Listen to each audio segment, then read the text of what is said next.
शान बरासर, आपका यह वीडियो किसी सिनेमा क्रिटिक या मीडिया एनालिसिस का उदाहरण नहीं है, बल्कि एक ऐसा अनचेक्ड रेंट है जहां आपने आलोचना के नाम पर लैंग्वेज, एथिक्स और रेस्पॉन्सिबिलिटी तीनों को साइमल्टेनियसली डिरेल कर दिया है। टाइगर श्रॉफ और अनुपमा चोपड़ा के इंटरव्यू को आधार बनाकर यह content supposedly film journalism, PR culture and celebrity image building को एक्सपोज करने का दावा करता है, लेकिन वेरी क्विकली यह पूरा वीडियो एनालिसिस से स्लिप होकर अब्यूज, ह्यूमिलिएशन और कैरेक्टर असैसिनेशन में बदल जाता है। आपका स्टाइल यही है ना, वेरी क्विकली। यहां समस्या यह नहीं है कि टाइगर श्रॉफ की एक्टिंग करियर या चॉइसेस पर सवाल उठाए गए हैं। क्रिटिसिज्म इज वैलिड, नेसेसरी भी है एंड इवन हेल्दी, लेकिन जब क्रिटिसिज्म फैक्ट बेस्ड स्क्रूटिनी की जगह personal insults, sexually loaded metaphors और डीह्यूमनाइजिंग लैंग्वेज में बदल जाए, तब वह क्रिटिक नहीं रह जाती, वह सिर्फ टॉक्सिक कंटेंट बन जाती है। इस वीडियो में आर्ग्यूमेंट्स नहीं है, सिर्फ नॉइज, रेज और शॉक वैल्यू है, क्योंकि आज के एल्गोरिदम को यही पसंद है, the louder, the nastier, the better. शान बरासर, आपका यह वीडियो एक क्लासिक एग्जाम्पल है कि कैसे ओपिनियन मैस्करेड्स एज इंटेलेक्ट। हर 2 मिनट में अंग्रेजी के भारी भरकम शब्द, delusional Audacity image, rebuilding narrative framing, toxic masculinity फेंके जाते हैं, लेकिन उनके पीछे न तो कोई स्ट्रक्चर्ड थॉट है, न ही कोई जर्नलिस्टिक डिसिप्लिन है। यह वीडियो एनालिसिस नहीं करता, यह परफॉर्म करता है, गुस्सा परफॉर्म करता है, सुपीरियोरिटी परफॉर्म करता है और यह भ्रम पैदा करता है कि shouting is equal to truth. सबसे खतरनाक बात यह है कि वीडियो खुद को ट्रूथ बॉम्ब की तरह पेश करता है, लेकिन असल में यह एक one sided emotionally hijacked monologue है। न यहाँ काउंटर पर्सपेक्टिव है, न बैलेंस, न यह समझ के एक इंटरव्यू को क्रिटिक करने और किसी इंसान को लगातार डिग्रेड करने के बीच एक बहुत मोटी लाइन होती है। यही वजह है जहां criticism collapses into cruelty. Anupama Chopra पर सवाल उठाए जा सकते थे, सॉफ्ट इंटरव्यूइंग के सवाल उठाए जा सकते थे, कॉन्फ्लिक्ट ऑफ इंटरेस्ट के भी सवाल उठाए जा सकते थे, सेलेक्टिव क्वेश्चनिंग के सवाल उठाए जा सकते थे, लेकिन उनकी जगह इस वीडियो ने चुना mockery and ridicule. Tiger Shroff के career graph, box office numbers and acting limitations पर बात हो सकती थी, लेकिन उसकी जगह मिला रिलेंटलेस ह्यूमिलिएशन, जहां हर सेंटेंस का मकसद सिर्फ एक है, to belittle, not to enlighten. यह वीडियो असल में टाइगर श्रॉफ या अनुपमा चोपड़ा से ज्यादा आज के यूट्यूब इकोसिस्टम के बारे में बताता है, जहां abuse is confused with honesty, cruelty is marketed as courage and lack of nuance is sold as fearlessness. सवाल यह नहीं है कि टाइगर अच्छा अभिनेता है या नहीं, सवाल यह है कि क्या कंटेंट क्रिएटर होने का मतलब यह है कि आप भाषा की हर मर्यादा, हर सामाजिक जिम्मेदारी और हर नैतिक सीमा को कुचल दें जस्ट फॉर व्यूज। यहीं से यह चर्चा जरूरी हो जाती है, क्योंकि अगर हम हर कंटेंट को सिर्फ बोल्ड एंड ब्रूटली ऑनेस्ट कहकर छोड़ देंगे, तो कल को रीजन्ड क्रिटिसिज्म एंड वर्बल वायलेंस में कोई फर्क नहीं बचेगा। इस वीडियो की सबसे बड़ी और सबसे खतरनाक समस्या यह है कि यह खुद को फिल्म क्रिटिसिज्म के रूप में पेश करता है, जबकि असल में यह अब्यूज ड्रिवन कंटेंट है, जिसे जानबूझकर इंटेलेक्चुअल ऑनेस्टी का मुखौटा पहनाया गया है।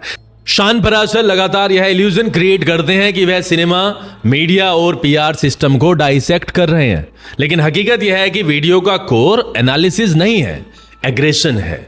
यहां आर्ग्यूमेंट्स नहीं है, सिर्फ वर्बल असोल्ट हैं और उसे ही ट्रूथ टेलिंग कहा जा रहा है। फिल्म क्रिटिसिज्म का मतलब होता है structure, intent, performance, narrative, impact पर बात करना, लेकिन इस वीडियो में क्रिटिक की जगह हमें मिलता है mockery, sexualized imagery, classist metaphors and लगातार पर्सनल ह्यूमिलिएशन। यह वह बिंदु है जहां criticism stops being critical and starts becoming cruel. जब आप किसी अभिनेता की एक्टिंग पर बात करने के बजाय उसकी बॉडी, कपड़ों, खान पान और निजी आदतों को निशाना बनाते हैं, तो आप सिनेमा पर नहीं, इंसान पर हमला कर रहे होते हैं। यह वीडियो एक टेक्स्ट बुक एग्जाम्पल है कि कैसे abuse is packaged as bravery. शोर मचाओ, गंदे कंपैरिजंस करो और फिर ऑडियंस से कहो मैं तो बस ईमानदार हूं। लेकिन ऑनेस्टी बिना अकाउंटेबिलिटी के नहीं आती मेरे भाई। असली करेज तब होता है जब आप फैक्ट्स और लॉजिक के साथ बोले, न कि तब जब आप सबसे आसान रास्ता चुने। Insulting someone is very very easy. यहां एक और गंभीर पहलू है, सेलेक्टिव आउटरीच। टाइगर श्रॉफ की फिल्मों की आलोचना की जा सकती है, बॉक्स ऑफिस नंबर्स पर सवाल भी उठाए जा सकते हैं, लेकिन यह वीडियो उस आलोचना को सिस्टमैटिक क्रिटिक में बदलने के बजाय पर्सनल वेंडेटा बना देता है। हर फेलियर को मजाक में उछालना, हर वीकनेस को रिडिकुल करना, यह एनालिसिस नहीं है, यह इमोशनल बुलिंग है। सबसे चिंताजनक बात यह है कि इस तरह का कंटेंट ऑडियंस को भी ट्रेन करता है कि थिंकिंग से ज्यादा लाफिंग इंपॉर्टेंट है, अंडरस्टैंडिंग से ज्यादा इंसल्टिंग इंटरटेनिंग है। यह धीरे धीरे एक ऐसा कल्चर बनाता है जहां व्यूवर्स पूछना बंद कर देते हैं क्या यह सही है, और सिर्फ यह देखते हैं कि कितना सेविज था। और यही वजह है कि इस वीडियो को डेंजरस कहा जाना जरूरी है, क्योंकि जब एब्यूज नॉर्मलाइज हो जाता है तब रियल क्रिटिसिज्म अपनी क्रेडिबिलिटी को खो देता है। कल अगर कोई जेन्युइनली सिनेमा पर बात करना चाहे तो उसे भी इसी शोर में दबा दिया जाएगा। यह सिर्फ टाइगर श्रॉफ या अनुपमा चोपड़ा का मुद्दा नहीं है, यह कंटेंट इकोसिस्टम की मोरल बैंकरप्सी का सवाल है।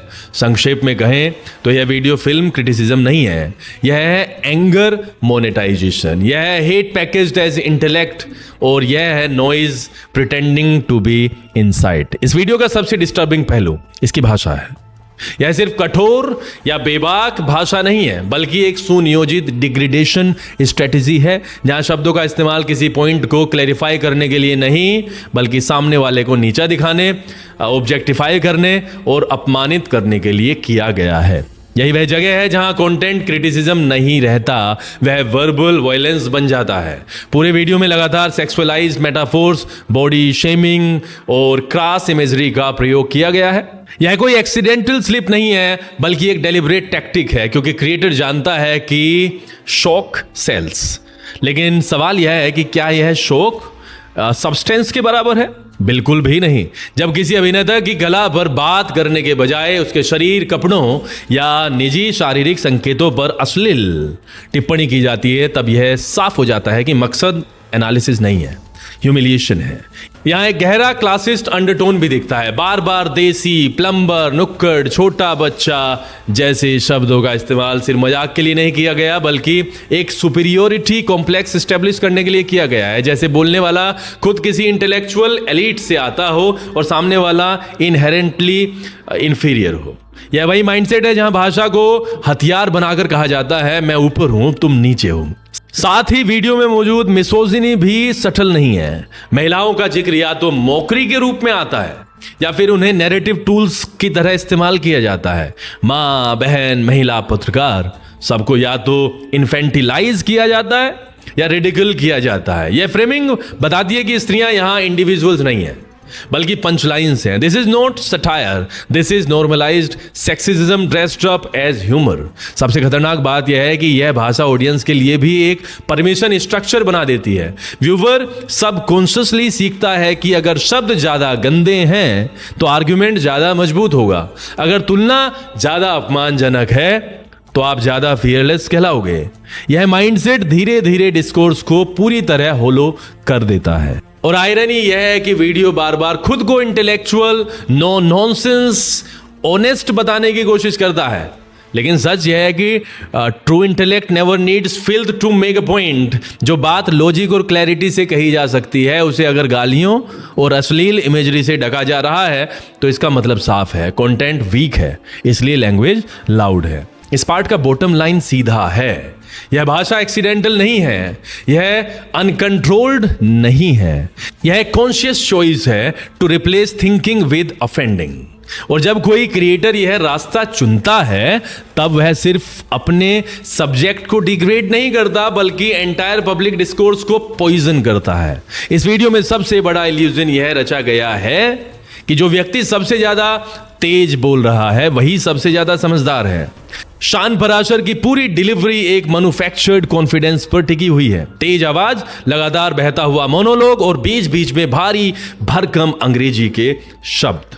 यह एक पुरानी लेकिन कारगर तकनीक है। Sound smart so nobody asks what actually you are. पूरे वीडियो में ऐसे शब्द लगातार उछाले जाते हैं। Delusional narrative building, toxic masculinity, intellectual dishonesty, propaganda, gaslighting, लेकिन इन्हें कभी डिफाइन नहीं किया जाता, कभी अनपैक नहीं किया जाता। शब्द आते हैं, टकराते हैं और आगे बढ़ जाते हैं। यह एनालिसिस नहीं, वोकैबुलरी फ्लेक्सिंग है। यह वही जगह है जहां language is used as intimidation not illumination. यह टेक्निक खास तौर पर उस ऑडियंस के लिए काम करती है जो सब कॉन्शियसली मान लेती है कि अगर कोई इंग्लिश में फ्लुएंटली गुस्से से बोल रहा है तो वो जरूर सही होगा, लेकिन असलियत यह है कि फ्लुएंसी इज नॉट डेप्थ और articulation is not understanding. Video में कहीं भी कोहेरेंट फ्रेमवर्क नहीं है, न शुरुआत में कोई, न बीच में स्ट्रक्चर्ड ब्रेकडाउन, न अंत में कोई कंक्लूजन। बस एक लंबा सांस न लेने वाला रेंट है जो खुद को इंटेलेक्चुअल टेकडाउन कहता है। यहां एक और डेंजरस पैटर्न दिखता है, ऑथोरिटी विदाउट अकाउंटेबिलिटी। क्रिएटर खुद को ऐसा प्रस्तुत करता है जैसे वह सिनेमा, एक्टिंग, जर्नलिज्म और पीआर चारों का सुप्रीम जज हो, लेकिन न तो वह अपने क्लेम्स के लिए सोर्सेज देता है, न कॉन्टेक्स्ट, न काउंटर आर्गुमेंट्स को एक्नॉलेज करता है। यह क्लासिक सूडो इंटेलेक्चुअल बिहेवियर है जहां सर्टेनिटी ज्यादा होती है, क्यूरियोसिटी जरा भी नहीं। विडंबना यह है कि जिन चीजों के लिए वह सामने वालों को क्रिटिसाइज करता है, डेल्यूजन, सेल्फ इंपोर्टेंस, बबल में जीना, वही ट्रेट्स इस वीडियो में खुद दिखाई देते हैं।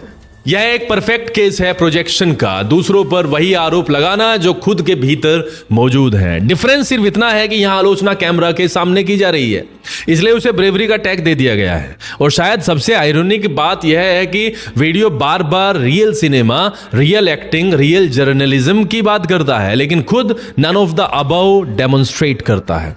न सिनेमैटिक लिटरेसी दिखती है, न परफॉर्मेंस थ्योरी की समझ, न मीडिया एथिक्स का कोई संकेत। बस एक अजम्पशन चलता रहता है, मैं बोल रहा हूं इसलिए मैं सही हूं। इस पार्ट का सार साफ है, यह इंटेलेक्ट नहीं है, यह इंटेलेक्ट का परफॉर्मेंस है। यह नॉलेज नहीं है, यह कॉन्फिडेंस विदाउट कॉम्पिटेंस है। और जब ऑडियंस इस फर्क को पहचानना बंद कर देती है, तभी ऐसे वीडियो ब्रिलियंट कहलाने लगते हैं। इस पूरी चर्चा का सबसे अहम सवाल यह नहीं है कि यह वीडियो पसंद आया या नहीं। असली सवाल यह है कि ऐसे कंटेंट का असर क्या पड़ता है, क्योंकि यह सिर्फ एक यूट्यूबर, एक अभिनेता या एक इंटरव्यू तक सीमित नहीं है। यह उस दिशा को दिखाता है जहां हमारा पब्लिक डिस्कोर्स धीरे धीरे फिसल रहा है। जब अब्यूज को ऑनेस्टी कहा जाने लगे, जब ह्यूमिलिएशन को फियरलेसनेस बताया जाने लगे, और जब शाउटिंग को ट्रूथ का प्रमाण मिल जाए, तो हम सिर्फ खराब कंटेंट कंज्यूम नहीं कर रहे होते, हम एक खतरनाक स्टैंडर्ड नॉर्मलाइज कर रहे होते हैं। इस तरह के वीडियो ऑडियंस को सिखाते हैं कि सबसे ज्यादा जहर उगलने वाला सबसे ज्यादा रियल है। यह सोच धीरे धीरे एम्पैथी, नुआंस और क्रिटिकल थिंकिंग को खत्म कर देती है। लोग सवाल पूछना बंद कर देते हैं, क्या यह सही है, और सिर्फ तालियां बजाते हैं, वाह कितना सेवेज था। This is how spectacled replaces substance. सबसे बड़ी समस्या यह है कि इससे जेन्युइन क्रिटिसिज्म भी डैमेज होती है। कल अगर कोई क्रिएटर टाइगर श्रॉफ की एक्टिंग, अनुपमा चोपड़ा की इंटरव्यूइंग स्टाइल या बॉलीवुड के पीआर इकोसिस्टम पर फैक्ट बेस्ड, बैलेंस्ड और शार्प क्रिटिक करना चाहेगा, तो उसे भी इसी जहरीले शोर में मिला दिया जाएगा। ऑडियंस कहेगी, अरे ये भी उसी टाइप का है, यानी नॉइज इतना बढ़ जाता है कि रेस्पोंड वॉइसेस दब जाती हैं। और हाँ, यह कहना भी जरूरी है कि यह लड़ाई किसी एक्टर को बचाने या किसी जर्नलिस्ट को महिमा मंडित करने के लिए नहीं है। सवाल यह है कि क्या हम क्रिटिसिज्म को बेहतर बनाना चाहते हैं या सिर्फ गंदा, क्योंकि सिनेमा को बेहतरीन आलोचकों ने आगे बढ़ाया है, गाली देने वालों ने नहीं।